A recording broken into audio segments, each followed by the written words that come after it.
Hey there, Clutter Warrior. Are your digital and print photos and memories scattered around disorganized? Are you ready to say goodbye to all that chaos and stress?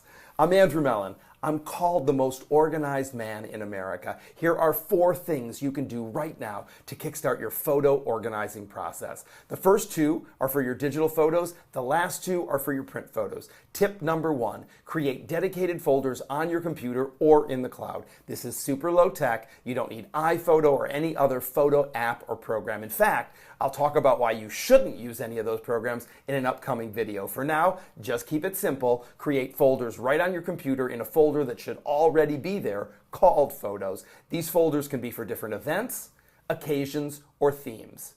Tip number 2, tag and categorize your photos. Again, avoid fancy photo management software or apps. You'll still get some serious benefits out of applying tags or keywords to your digital photos. Think of it like sticking a digital post-it on each of your photos. The tags or keywords make it easy to search and find specific photos later on. For all those print photos laying around, tip number 1, start by sorting them like with like into groups. You don't have to make any decision other than what is this photo of and where are its siblings. You don't have to decide whether any photo will stay or go. That will happen later. Right now, just sort your print photos into different categories, sorting by events, people, or time periods. Then we have them grouped together, store them in labeled envelopes, sleeves, or specialty photo boxes. This is the fastest way to start an organized photo library. Tip number 2, digitize your favorites. Look, we're living in a digital world now, so the easiest way to share and preserve your precious memories is by digitizing them.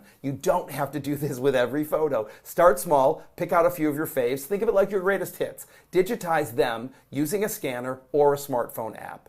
Take any of these easy action steps. You'll get an instant win, and I always say, success breeds success. Want even more tips for simplifying and organizing your photos? Be sure to register for my upcoming photos organizing class. The link to sign up is right below this video. You definitely do not need to be a tech whiz for this class. We're keeping it simple and easy for every level of skill. And we're going to dive deep into organizing both print and digital photos. The class is Thursday, June 15th. Together, you and I will demystify the entire process of organizing your photos so you can create a lasting legacy for you and your family. No more waiting for someday. By the time we're finished, you'll wonder why you waited so long to start. Sign up below. I will see you there.